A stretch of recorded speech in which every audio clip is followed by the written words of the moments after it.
Monday, May 5th, dawns gray and bleak in a cold, hard downpour that continues from the previous night. It is soon apparent to General Joseph E. Johnston that his supply trains and artillery will take a long time moving any distance on the single muddy road leading out of Williamsburg towards Richmond. He will have to buy time for them to escape. The commands of David R. Jones, Gustavus W. Smith, and D.H. Hill are set in motion. Longstreet's division will act as a rearguard to block pursuit. It is Longstreet's good fortune that at Williamsburg he has a good place to make a defensive fight. The Virginia Peninsula here is only 7 miles wide, and the area Longstreet has to defend is further narrowed by the courses of two streams, Queens Creek and College Creek. The area between them is barely 3 miles wide. Indeed, in Major General John Magruder's original plan for defending the peninsula, Williamsburg was designated his fallback position should he not obtain enough men to hold the Warwick River line or if the Yankees broke through there. To that end, during the winter he had constructed a large earthen redoubt, which he privately named Fort Magruder, which commanded the junction of the Yorktown and Lee's Mill roads in front of Williamsburg, and 13 small redoubts and redans to cover the rest of the shallow V of open ground that ran west to College Creek and east-southeast to Queens Creek. To enlarge the defenders' field of fire and hamper in attacking force, a wide belt of timber was felled to form a tangled slashing, in military terminology, an abattis. Along the face of the woodland fronting this line, it is a very ugly place to have to attack. The two Federal infantry divisions ordered to pursue the Army of Northern Virginia on May 4th, Brigadier General Joseph Fighting Joe Hooker's 2nd Division of 3rd Corps and Brigadier General William F. Baldy Smith's 2nd Division of 4th Corps, have labored through the bad stretches of road cut up by the guns and wagons of the retreating Confederates, and only catch up with Brigadier General Jones Stoneman's cavalry advance guard after dark. Hooker on Lee's Mill Road and Smith on the Yorktown Road are not within mutual supporting distance. However, rather than coming together at a narrow angle, the two roads turn sharply towards each other and meet at a virtual 90-degree angle, and with the junction under the rebels' guns, Hooker and Smith at their closest are still a good mile apart and separated by swampy and impenetrable woods. They might as well have been on different battlefields, as would soon become evident. Like the Confederates, the Union Army forces have awakened early after a long, wet night.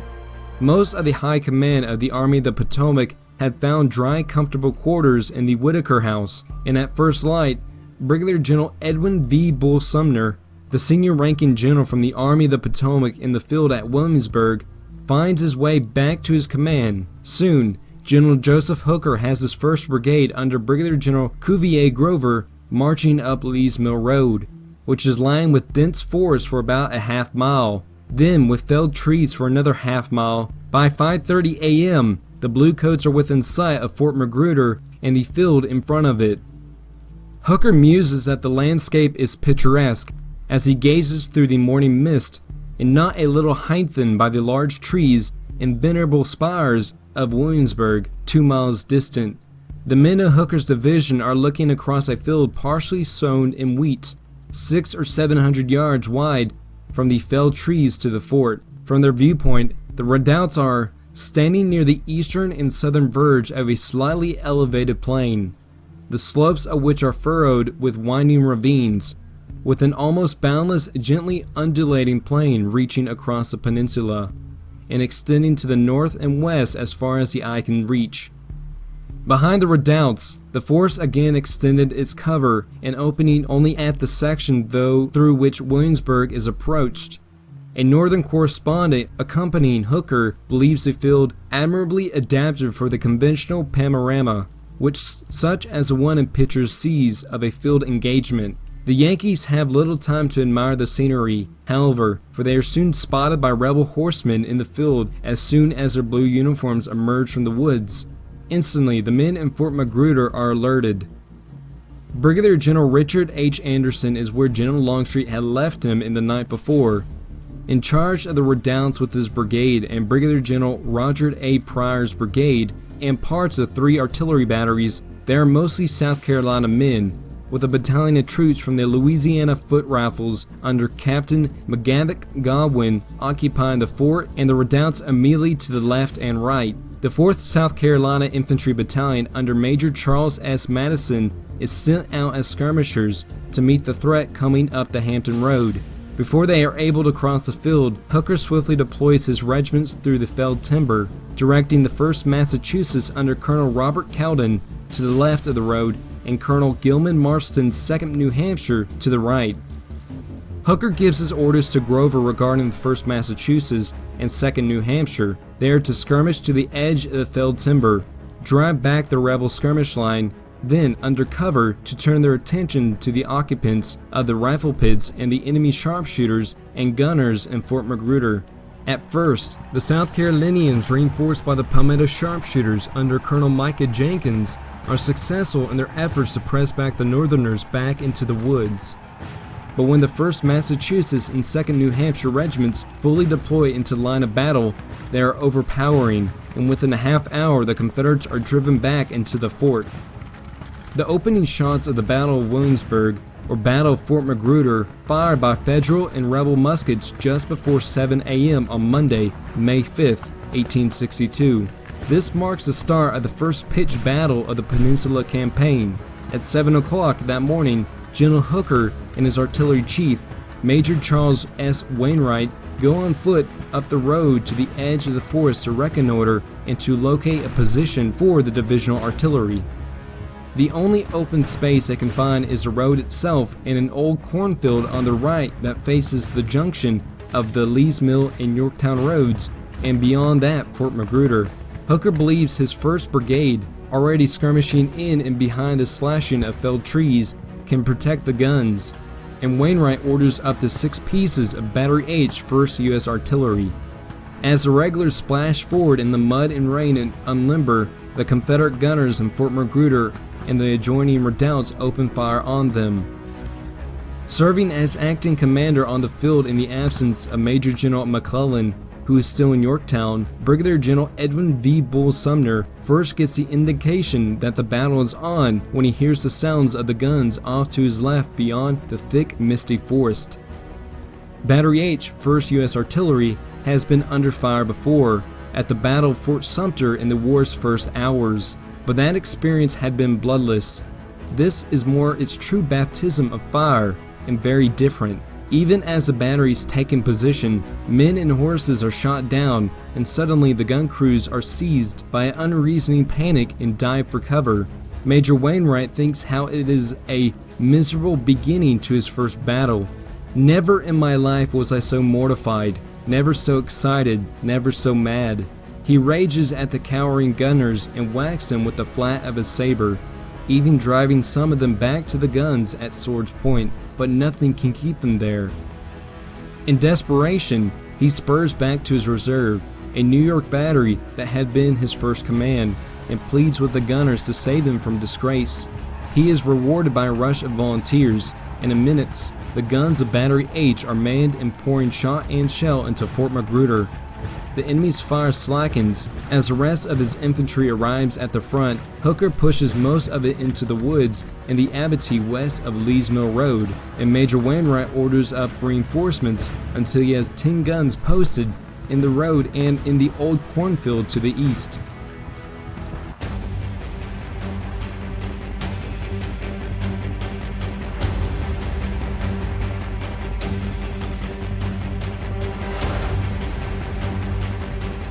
At about 8 a.m., it suddenly occurs to General Hooker that he has almost no knowledge of the land or the whereabouts of the rest of the Union Army, placing him in a position to be easily outflanked. Thus, he orders General Grover to extend the 1st Massachusetts to the left and place the 11th Massachusetts and the 26th Pennsylvania regiments to the right of the 2nd New Hampshire in an effort to reach the Yorktown Road.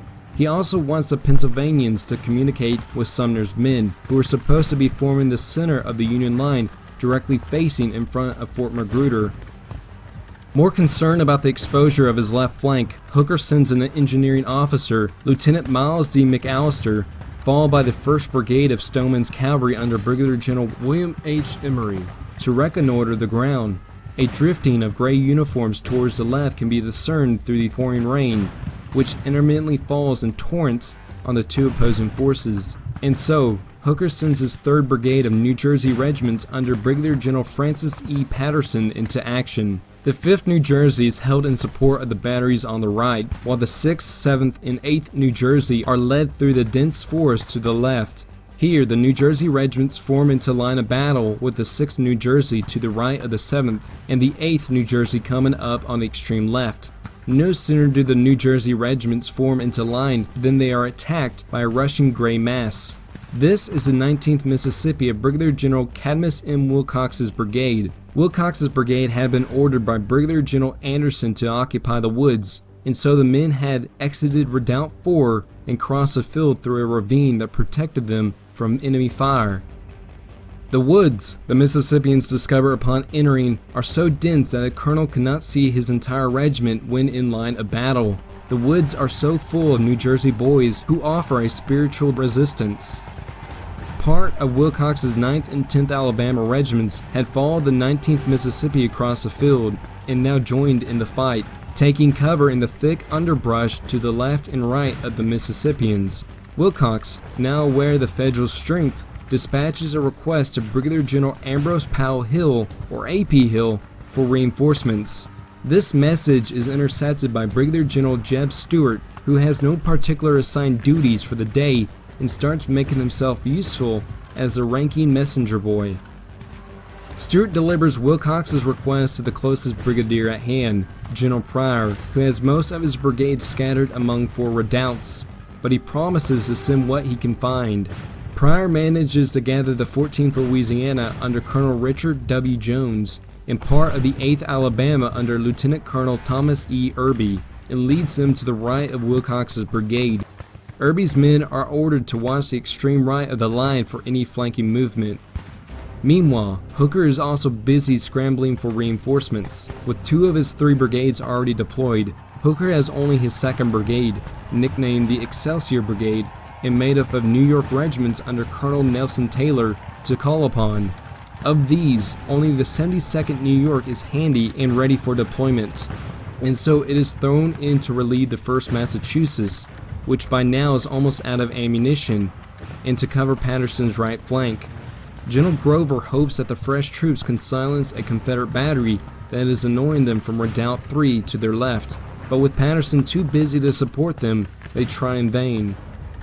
Hooker sends requests to General Sumner on his right and Brigadier General Philip Field Kearny's 3rd Division still far to his rear, but the ever-deepening mud denies him both the men and ammunition he so desperately needs. While the Union generals ponder their next move, the Confederate generals seize the initiative and make the decision for them. The Battle of Williamsburg is over 4 hours old, yet neither army has gained a substantial advantage or has lost any ground. The bulk of the Confederate army is still trying to make its way to Richmond under the direction of General Johnston, who remains in Williamsburg, but the Confederate baggage trains, still stuck in the mud, continue to hinder the march, and so General Longstreet decides that he can make battle without delaying the movement of our army. Therefore, Major General Longstreet orders Anderson to organize columns of attack upon the enemy's positions and batteries, using the brigades of Wilcox and AP Hill and such of his forces as could be spared from the redoubts. The attack to be supported by Pickett's brigade. Brigadier General AP Hill has his brigade waiting on the road between the town and Fort Magruder since early that morning, ready to support Anderson when needed. Responding to Longstreet's order, he then forms his Virginia regiments, the 1st, 7th, 11th, and 17th Virginia, in line behind redoubts 2, 3, and 4. Brigadier General George E. Pickett's brigade has started marching from its bivouac behind the College of William and Mary towards Richmond at 8 a.m., but it was soon halted and hurriedly backtracked through the town towards the battle. Anderson leaves Fort Magruder in the hands of Colonel Micah Jenkins of the Palmetto Sharpshooters and goes to the right flank to direct operations personally. From there, he orders AP Hill into the woods to form to the right of Wilcox, and at 11 o'clock gives the signal for a general attack. The heaviest fighting of the Battle of Williamsburg is about to erupt in the portion of the battlefield now known to history as the Bloody Ravine.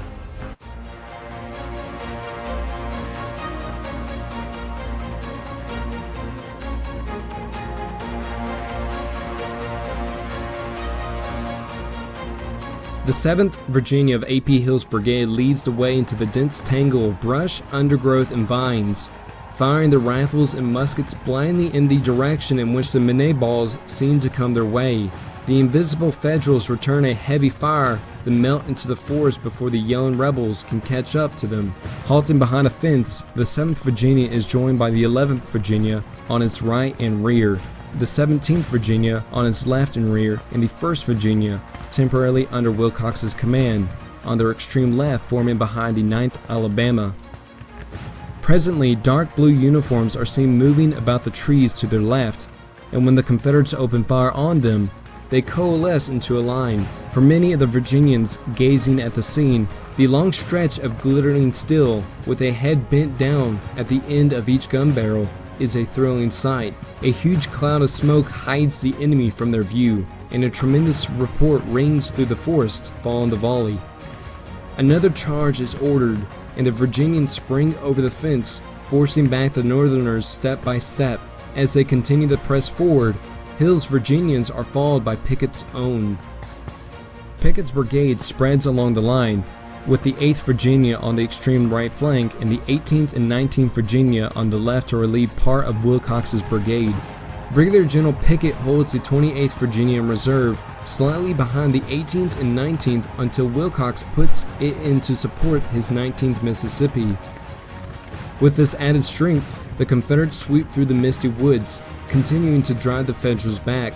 The forest floor is strewn with the Union dead and wounded, clumped in places where they had tried to stand and fight. When the Virginians reach the edge of the woods, the fire slackens. They pause to replenish their ammunition in knapsacks from the fallen enemy and administer what comfort they can to the wounded. As they rest, they can watch the smoke of the previous combat slowly drifting out of the forest and rising like a thin veil between themselves and the enemy. Through the haze can be seen a long line of infantry, splendidly equipped and motionless as their regimental and national flags flap in the rain. This new Union regiment is the 70th New York under Colonel William Dwight, which Hooker has sent in to relieve the exhausted 3rd Brigade in the 72nd New York. The 11th Virginia on the 7th Virginia's right is expecting more gray uniforms rather than blue to appear in that direction in the hazy, misty rainfall. And so the Virginians loudly demand that the New Yorkers show their colors. A volley from the 7th Virginia passes over the heads of Colonel Dwight's men, and the 70th New York levels their rifles and opens fire no more than 60 yards away. The 17th Virginia comes up to the 7th's left, and together, the two regiments fix bayonets and charge, pushing the Yankees back to a field of felled timber. Here, both sides duck down behind the twisted limbs and blast away at one another for several hours. The lines fluctuate back and forth as either side gains temporary advantages over the other, clambering over the felled timber with charges and countercharges. The men of the 7th Virginia complain when the Union colonel makes some of his best shots crawl under the timber and begins picking off the rebels. Old-fashioned buck and ball cartridges are amazingly deadly at this short range of about 30 yards. But when the ammunition begins to give out, Colonel Dwight reports that this skulking contest from opposite sides of the logs in front of my main body became in some cases hand-to-hand. It is now 1 p.m., and in General Hooker's words, the battle had swollen to one of gigantic proportions. In desperation, he has already thrown in the last of his reserves, the 73rd and 74th New York, and has pulled the 11th Massachusetts to the left to aid the Excelsior Brigade. The 26th Pennsylvania is also ordered to the left, but the aide's horse is shot from under him while carrying the messenger, and so the regiment is ignorant of their new orders and remains on the right of Hooker's line in front of Fort Magruder. After the withdrawal of the 11th Massachusetts, the South Carolina troops take advantage of the weakened line and charge out of Redoubt 6. Battery H, 1st U.S. Artillery, with the 4 guns unsupported by infantry and deeply stuck in the mud, is easily seized. Captain Thomas W. Osborne's Battery D, 1st New York Light Artillery, along with Captain James E. Smith's 4th New York Battery, and Captain Walter M. Brumhall's 6th New York Battery come under heavy fire by the Confederate guns in Fort Magruder. A member of the 74th New York declared that the Confederate artillery made terrible havoc among the forest, much more than among our men. Tree tops drop off as though they had been heads severed from human bodies by the keenest sword. While the artillery thunders away around the bloody ravine, the Confederate infantry is faced with a sudden shortage of ammunition, as the supply trains are still mired out of reach. The only way to replenish ammo is bringing in fresh troops. Longstreet accordingly directs Brigadier General Raleigh E. Colston's brigade to back up A.P. Hill's brigade by filling in the vacated redoubts, and he recalls D.H. Hill's division, which had waded but a few miles through the mud and slush towards Richmond that morning. Only 2 of D.H. Hill's units, the 2nd Florida Infantry Regiment and the 2nd Mississippi Infantry Battalion, are sent to the right, the remainder being placed in reserve behind the woods to the left and rear of Fort Magruder. General Johnston visits Longstreet on the field about this time, approximately 1:30 p.m., but finding the situation well in hand, declines with his usual magnanimity to assume command. If orders prevail behind the lines, the front lines apparently present another scene, described by one Confederate soldier as pandemonium broke loose. It seems to me that if brass pieces fairly howled while the roll of small arms are something indescribable, ordinarily heavy musketry rises and falls like the sounds of the sea, but here it was one deep, incessant, prolonged, deafening roar. This tremendous din, along with the periodic torrential downpours which reduces visibility and leaves the men soaked and caked with mud, contributes to a general confusion among the ranks. The 8th Virginia from Pickett's brigade, under the command of Lieutenant Colonel Norborne Berkeley, enters the woods before the other 3 regiments of the brigade can follow. Pickett's other regiments are soon recalled, leaving the 8th Virginia to proceed alone. There, on the right flank, together with the 14th Louisiana Prior's Brigade, the 8th Virginia repulses several attacks by the 70th New York, drawing praise from Brigadier General Pickett for their performance under fire.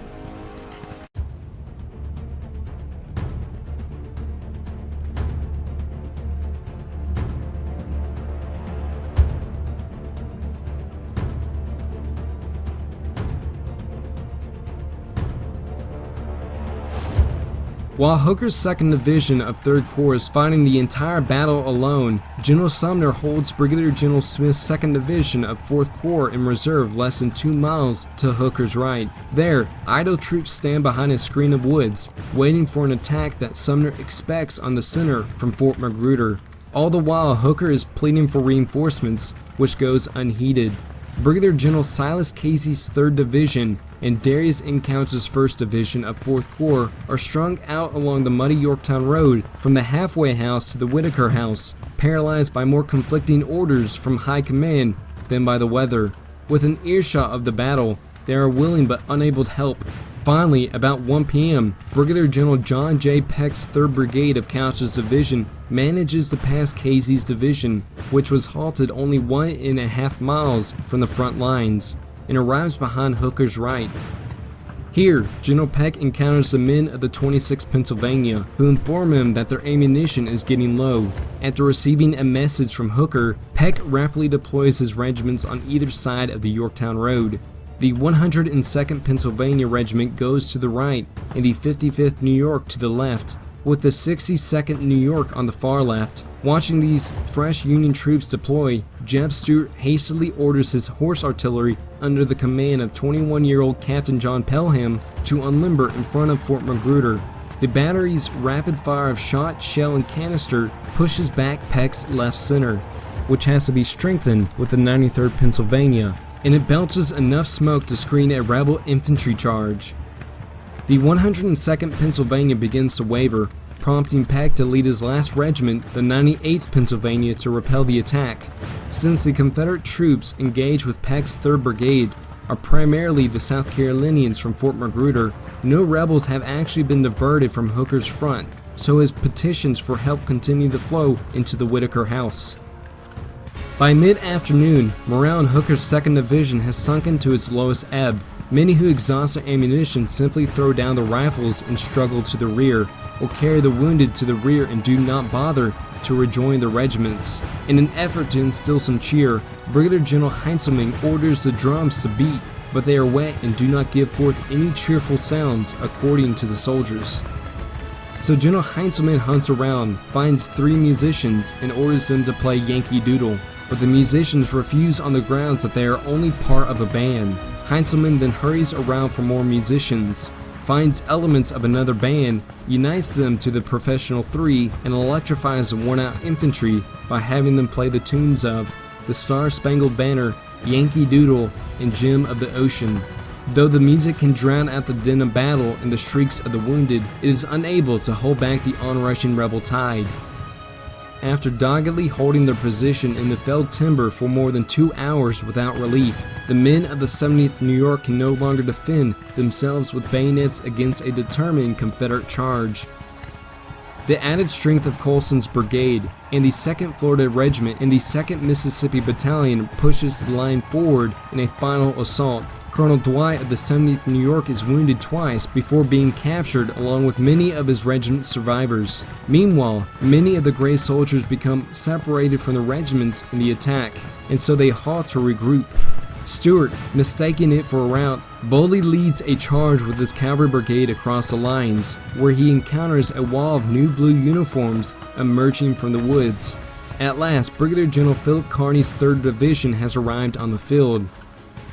After wading to their knees through the mud and crowds of stalled troops and trains since 9 o'clock that morning, Brigadier General Kearny's troops are within 3.5 miles of the battlefield by 1 p.m. They pause briefly to rest and deposit their heavy knapsacks, then continue towards the front. In another hour, they are within 1 mile of the engagement at the Bloody Ravine. Perceiving Hooker's desperate situation, General Kearny immediately deploys his leading brigade, Brigadier General Hiram G. Berry's 3rd Brigade, to the left of Lee's Mill Road, with the men of the 2nd Michigan under Colonel Orlando M. Poe straddling the road as skirmishers. The troops of Colonel Henry D. Terry's 5th Michigan, with Colonel Samuel B. Hayman's 37th New York, extending further to the left into the timber. Brigadier General David B. Birney has his 2nd Brigade follow up the deployment and places Colonel J. H. Hubbard's Ward's 38th New York and Colonel Edward J. Riley's 40th New York regiments to the right of the road. As the fresh troops are cheered into the battle by the music of General Heintzelman's band, they pass remnants of Hooker's spent division stumbling back to the rear. There, the 5th New Jersey reforms, and though terribly decimated, returns to the front. When all the men from his 3rd Division are in line of battle, General Kearny orders the Michiganders to fix bayonets and charge. The Michigan regiments promptly recapture the lost battery and chase the Confederates out of their advanced position in the woods and back through the felled timber. The 37th New York holds the extreme left with a continuous fire into the felled timber, while the 38th New York, supported by the 40th New York, charges down the Lee's Mill Road. As they drive through the trees and into the rifle pits, many men are slashed by the dense foliage and have their clothing torn to shreds. Before darkness falls upon the battlefield of the Bloody Ravine, both armies have returned to the approximate lines they had occupied around noon.